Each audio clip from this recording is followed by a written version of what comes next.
Merci beaucoup. Je vais essayer de faire une présentation assez rapide et on développera ensuite à la fois d'une part la présentation suivante de Nicolas Hacher, évidemment dira beaucoup de choses, et puis ensuite il y aura la table ronde.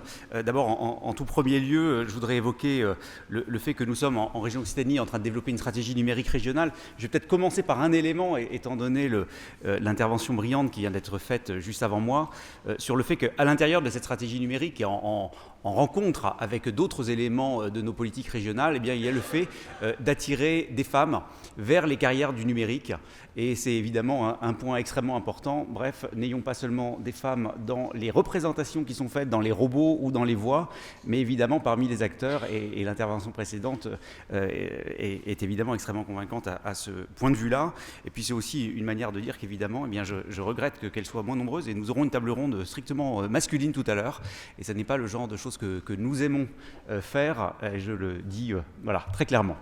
Alors, évidemment, il y a plusieurs secteurs qui s'interpénètrent et qui sont très présents en région Occitanie, la data science, l'intelligence artificielle, la cybersécurité, l'IoT, avec la présence de Sigfox en particulier, la robotique également très présente à travers à la fois des entreprises, des laboratoires, et qui donne lieu à ce que nous ayons une véritable stratégie numérique régionale que je ne vais pas vous présenter aujourd'hui pour une raison extrêmement simple, c'est que nous allons la voter dans quelques semaines. Donc je ne vais pas en faire l'annonce aujourd'hui, mais je vais juste évoquer quelques éléments en lien avec le colloque d'aujourd'hui, et pour dire que notre stratégie IA s'appuie sur plusieurs piliers. D'abord, le premier pilier, c'est pas celui dont je parlerai, puisque, encore une fois, c'est Nicolas Hacher, directeur scientifique du projet d'Institut interdisciplinaire d'intelligence artificielle de Toulouse, qui s'exprimera juste après, qui le fera. Mais évidemment, le premier pilier de notre stratégie, eh bien, c'est de soutenir cet Institut 3IA, avec notamment un engagement à le soutenir à hauteur de 6 millions d'euros par an dans les différents dispositifs que nous avons. Et nous souhaitons le plein succès, puisque c'est demain l'audition évidemment, et nous sommes toute la région avec l'équipe qui porte ce dossier 3IA devant le jury international demain. Deuxième aspect évidemment, l'accompagnement des entreprises à travers en particulier notre agence de développement économique ADOC, à travers aussi les clusters avec lesquels nous travaillons beaucoup, Digital 113. Donc ADOC et Digital 113 seront à la table ronde tout à l'heure, également avec le cluster Aerospace Valley qui n'est pas seulement un acteur de l'aéronautique et l'espace, mais évidemment avec la transformation numérique du monde industriel, eh bien c'est un acteur également du numérique. Et puis avec un aspect que nous avons travaillé également de manière totalement articulée avec l'intelligence artificielle, c'est la création d'Occitanie Data. Alors, pourquoi Occitanie Data? Eh bien parce que tout simplement, évidemment, vous le savez tous, la data, c'est le moteur aujourd'hui du développement de l'intelligence artificielle. L'intelligence artificielle, ce ne sont pas que des algorithmes, ce sont bien des données sur lesquelles on s'entraîne, et toute la matinée l'a bien montré. Et puis évidemment, le big data a des usages en dehors de l'intelligence artificielle. Le constat que nous avons fait en région Occitanie, c'est que nous avions un certain nombre d'atouts, avec notamment des très gros producteurs de données, et je pense en particulier à certains secteurs d'activité dans lesquels la plupart des acteurs sont présents ou stockent leurs données dans la région, notamment tout ce qui est environnement, météo, climat, sont extrêmement présents dans la région Occitanie.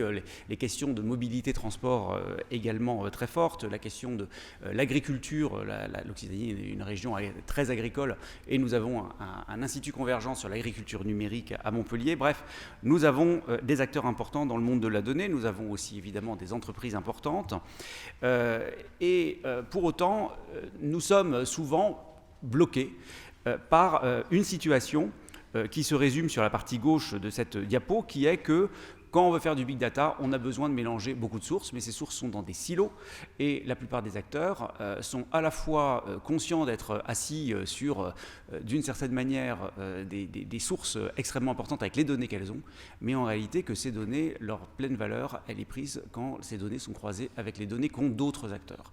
Et comment le faire? Eh bien aujourd'hui, très souvent, on n'arrive pas à le faire pour plein de raisons.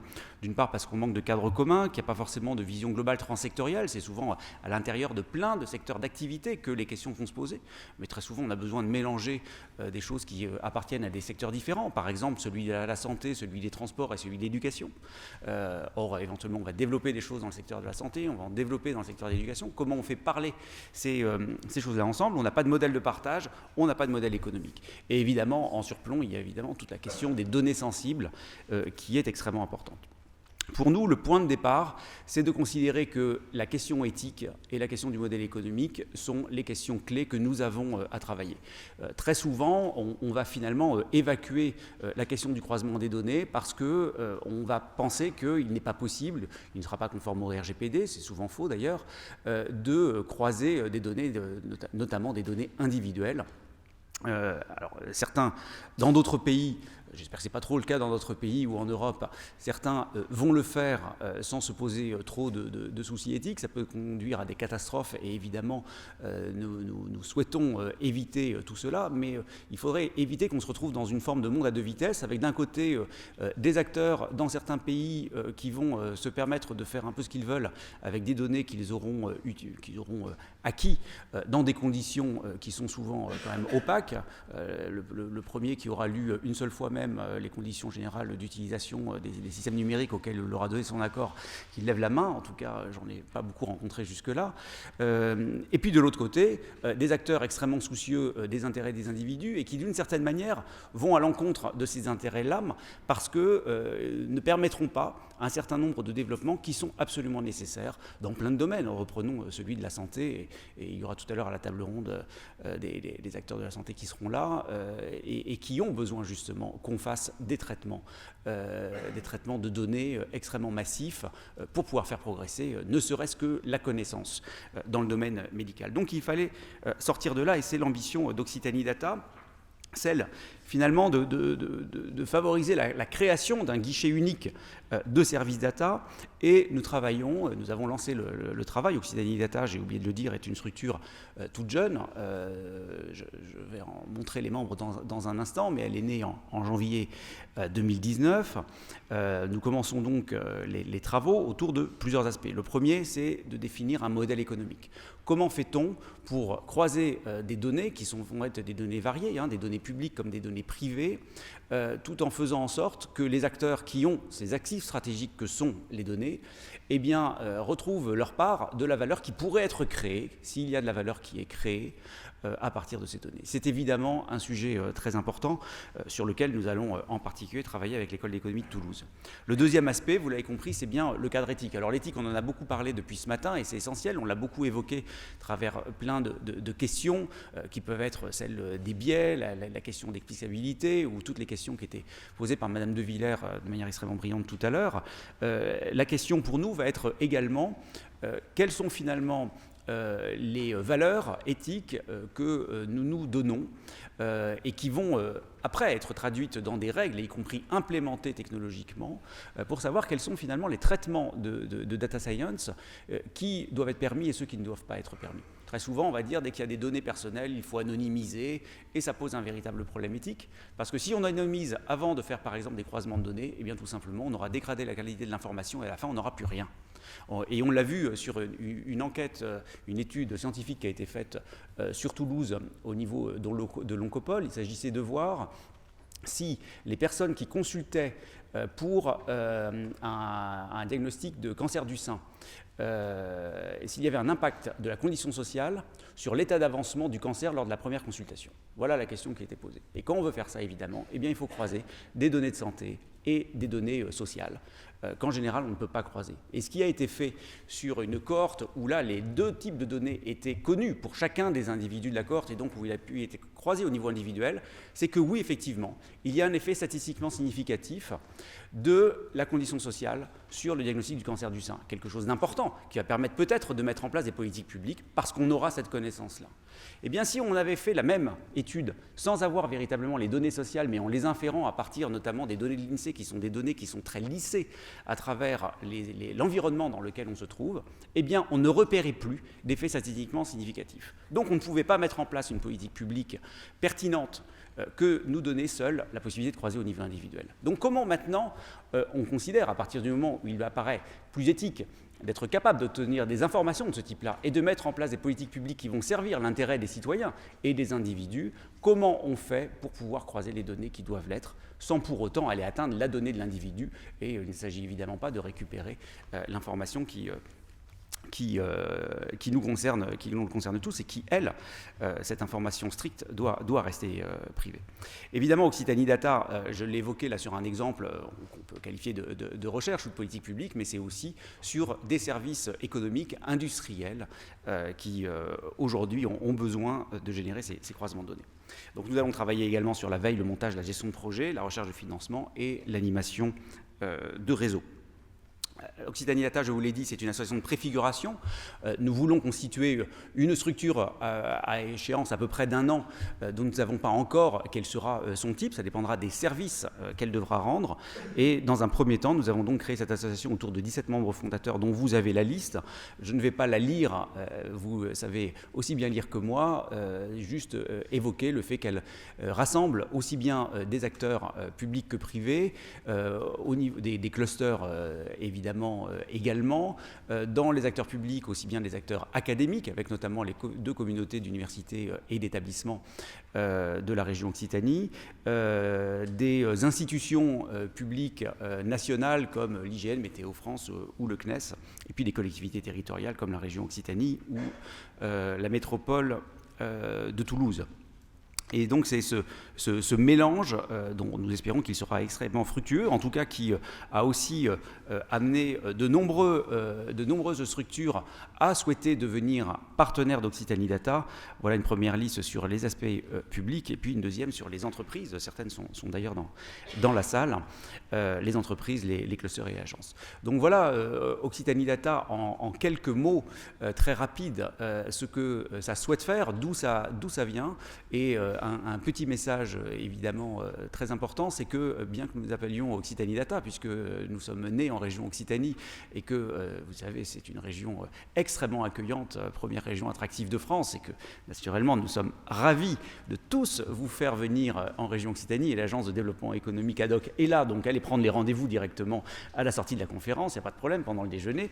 Mais même si vous ne souhaitez pas déménager, nous travaillons aussi avec des acteurs qui ne sont pas présents en région Occitanie, comme Quant par exemple, et nous espérons bien qu'ils viendront aussi s'impliquer en région Occitanie, mais en tout cas nous ne sommes absolument pas chauvins au point de refuser les acteurs qui seraient extérieurs à la région. Mais évidemment, nous voulons travailler avec tout le monde à partir du moment où ça se fait dans un esprit aussi de respect d'une souveraineté européenne, parce que, évidemment, vous l'aurez compris, nous souhaitons faire en sorte que nos entreprises puissent avoir les moyens, ou en tout cas certains moyens, pour essayer de jouer leur partition parfois un petit peu différente de l'état d'esprit qui est joué dans d'autres continents sur l'échelle du big data et de l'intelligence artificielle. Merci pour votre attention.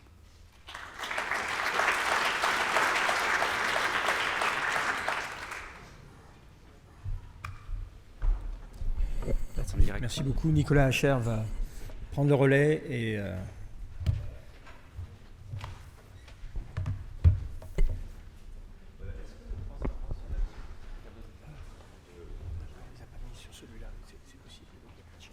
ne sais pas si vous avez un truc VGA, oui. Il y a du VGA, ça c'est de l'HDMI. Mais s'ils sont là-dessus... Ce sera plus facile. Bon, d'accord. On va essayer. Ma machine est vieille.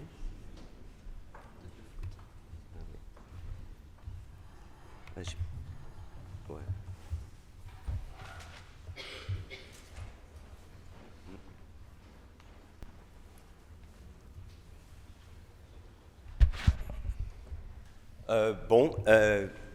Bonjour, je suis là pour dire quelques mots, pour vous montrer qu'il y a de l'IA qui se fait en dehors des murs de Paris, voilà, notamment à Toulouse. Donc je vous présente aujourd'hui notre projet d'institut 3IA, voilà, très vite fait. Et donc juste pour vous donner une toute petite histoire de qu'est-ce qui s'est passé en avril de l'année dernière, le président de la République a voulu créer des centres de recherche à forte visibilité mondiale, aussi des centres d'éducation et de développement économique en IA. Et On a eu une présélection de sites le 6 novembre et on a l'audition demain entre les 4 sites pré-labellisés et on espère tous qu'on aura une histoire joyeuse à vous raconter dans quelques semaines. Voilà, donc pourquoi faire de l'IA à Toulouse? Toulouse est un centre de recherche vraiment grande, avec beaucoup de chercheurs en IA, 33 labos impliqués, 400 ingénieurs en industrie, une communauté très forte en maths appliquées, en IA symbolique, en langage, en robotique et en sciences cognitives, et on travaille ensemble. On a aussi des départements qui sont très forts, qui sont des use cases très importants pour nous, pour l'IA, comme dans nos départements qui travaillent sur le climat ou dans l'aérospatial. Et on a une communauté éducationnelle vraiment exceptionnelle aussi, avec 100 000 étudiants ou plus, 4 universités, 6 écoles d'ingénieurs, et avec beaucoup de programmes de master en IA. Et finalement, on a un écosystème économique exceptionnel avec le leader mondial en aéronautique chez nous, et aussi, comme a dit vient de dire Bertrand, des joueurs nationaux sur l'espace et sur le climat qui sont très importants, et un très grand centre CHU. Alors, je vais parler plutôt de l'organisation de ce projet de 3IA, mais je veux dire quelques mots sur son orientation recherche, parce qu'après tout, c'est un des piliers de 3IA. Il y a 3, il y a la recherche, la formation et le développement économique. Donc, nous, on suit vraiment le chemin qui a été esquissé déjà ce matin par David Sadek. On va travailler sur l'IA hybride avec des secteurs qui sont naturels pour nous, étant donné notre écosystème économique dans la mobilité, mais aussi des applications de la robotique en industrie et aussi des recherches sur le climat et la santé. La motivation pour l'IA hybride, David vous l'a déjà démontré. Il y a beaucoup de succès pour le machine learning et on sait que avec des méthodes formelles, on n'arrive pas à avoir des systèmes vraiment adaptifs à des données dans des hautes dimensions. Mais nous visons des applications dans le transport. Donc, on vise, comme a dit David, un copilote virtuel dans un avion. Et pour que ce copilote soit accepté d'abord par Airbus et Thales et ainsi de suite, mais aussi par le public, il faut qu'on puisse garantir de façon formelle des propriétés comme la robustesse dont David a parlé. Il ne faut pas qu'on puisse tromper le système avec 2 exemples que nous, on ne distingue pas et prend une décision catastrophique sur une et la bonne décision sur l'autre. Il faut aussi que nos systèmes soient fiables. Et aussi, comme a dit David aussi, il faut qu'ils soient scalable, c'est-à-dire c'est ce acronyme SWAP qui est important. Si on veut les mettre dans un avion, ça ne peut pas être un super ordinateur de la taille de Jean Zay. OK, il y a aussi un autre volet, bon, il y a plein de volets, mais il y a un autre volet que je vais mentionner juste ici très rapidement, parce que ma professeur de Villiers a parlé là-dessus. Je suis très content que vous avez parlé du biais, et aussi des biais non seulement dans les données, mais dans le choix de paramètres, c'est-à-dire dans le modèle. Et ça nous intéresse beaucoup à Toulouse, surtout parce que pour apprendre des choses compliquées, il faut beaucoup de données, et on ne peut pas les surveiller, et on risque d'introduire des biais dans les données, et aussi on risque d'introduire des biais dans le choix de paramètres et leur optimisation, comme a dit Madame Villiers. Donc, je vais vous donner quelques exemples de IA hybride. où on peut déjà les utiliser pour améliorer ou vérifier des systèmes de deep learning. Mais d'abord, je veux dire que, bon, peut-être le hybrid AI, c'est quelque chose d'assez nouveau, mais la hybrid cognition, c'est quelque chose d'assez ancien. Et là, vous avez une image de M. Immanuel Kant qui avait dit, grosso modo, les données sans concept sont aveugles et les concepts sans données sont l'air, sont vides. Voilà. Et il a dit, en effet, on a besoin des deux. OK, donc quelques exemples, comment est-ce qu'on peut utiliser ça? On peut, à Toulouse, on est très fort en système de contraintes et méthode SAT, et aussi à Montpellier, donc on a un axe vraiment Occitanie là-dessus. Et on peut traduire des réseaux de neurones dans des systèmes de contraintes et démontrer si le système est robuste ou pas. Donc ça, c'est une piste qu'on veut suivre dans les années qui viennent. Si on est labellisé, on peut faire ça maintenant que sur des systèmes de taille assez modeste. Aussi, on peut utiliser cette méthode pour construire des explications post-hoc, c'est-à-dire explications de comportement d'une décision qui sont cruciales pour notre copilote virtuel. Voilà. Il y a d'autres façons d'utiliser l'IA hybride et ça se fait déjà, même dans les jeux. À Toulouse, on avait le le président de recherche de Unity Technologies qui font beaucoup de jeux. Et il nous a montré qu'en effet, on n'a pas oublié l'IA symbolique dans les jeux vidéo. C'est là, mais c'est composé avec des systèmes de machine learning. Le machine learning peut nous trouver par exemple, dans un jeu, imaginons ça comme un jeu, comme un grand arbre.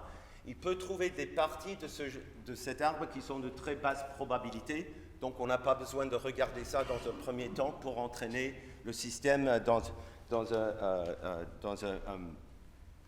pour trouver son meilleur jeu. Donc on peut utiliser ça, mais on peut aussi utiliser les systèmes abstraits ou symboliques pour contraindre le machine learning et pour lui donner des connaissances en amont, ces fameux paramètres déjà du modèle. Si vous les choisissez bien en fonction de ce que vous voulez modéliser, et ça veut dire une connaissance symbolique de la tâche, vous arrivez à faire ce que vous voulez avec moins de données, plus vite et avec plus de reliability. Voilà, finalement, sur les données biaisées.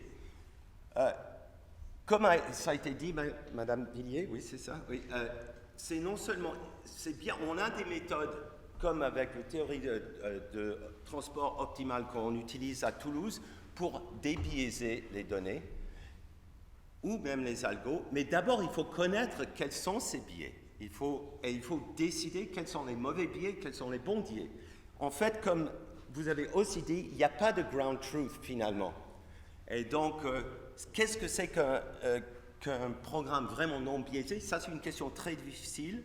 On a des modèles théoriques en termes de jeu qui se marient de façon intéressante avec les analyses statistiques de biais. Et je crois que ça, je suis totalement d'accord que c'est un sujet vraiment primordial pour l'avenir. OK. Donc, voilà, ça c'est un tout petit aperçu de notre recherche. Où est-ce qu'on veut être dans 10 ans si on a cet institut et il vit bien? Bon, on aimerait être, le point dans l'IA hybride et avec des systèmes, des applications certifiables, vérifiées, d'IA adaptif, mais aussi sûr dans le transport, dans la santé et dans le monitoring de l'environnement. Dans la formation, qui est le deuxième pilier important, essentiel de 3IA, on va, comme tous les autres instituts, doubler le nombre d'étudiants en IA dans 5 ans. Et donc, cette pénurie, j'espère que tout le monde sent, pour les ingénieurs d'IA qui a été évoqué ce matin, va être atténuée dès que les 4 instituts IA, 3 IA auront démarré. On veut aussi que nos étudiants formés en IA restent avec nos industries, nos partenaires industriels.